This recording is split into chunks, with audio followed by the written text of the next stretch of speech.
ওং শান্তি। আজ রামনবমী, তাই রাজা রামচন্দ্রের নামে আমি আপনাদের কাছে আরও একটি নতুন কবিতা পড়ে শোনাতে যাচ্ছি। যদি কবিতাটা ভুল হয়ে থাকে আপনারা ক্ষমা মার্জনা করবেন। রামচন্দ্র অযোধ্যা নগরের রাজা, সীতা তাহার রানী। যুগলচরণ দেখলে পরে হয় মনের সকল কার্য সিদ্ধি।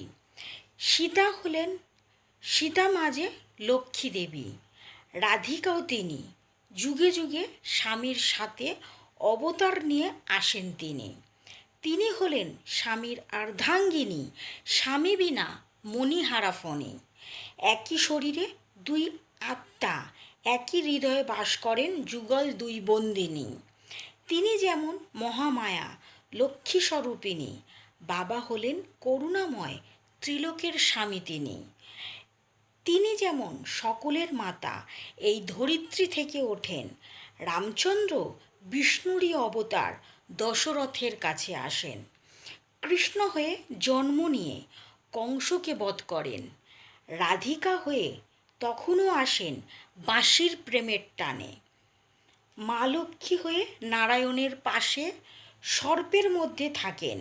গদা চক্র শঙ্খ পদ্ম হাতে নিয়ে সারা বিশ্ব ব্রহ্মাণ্ড দেখেন। ওং শান্তি। ওং শান্তি সকল বন্ধুদের, সকল দর্শকদের, সকল সেন্টারের দিদিদের ও দাদাদের জানায় আমার আন্তরিক প্রীতি শুভেচ্ছা।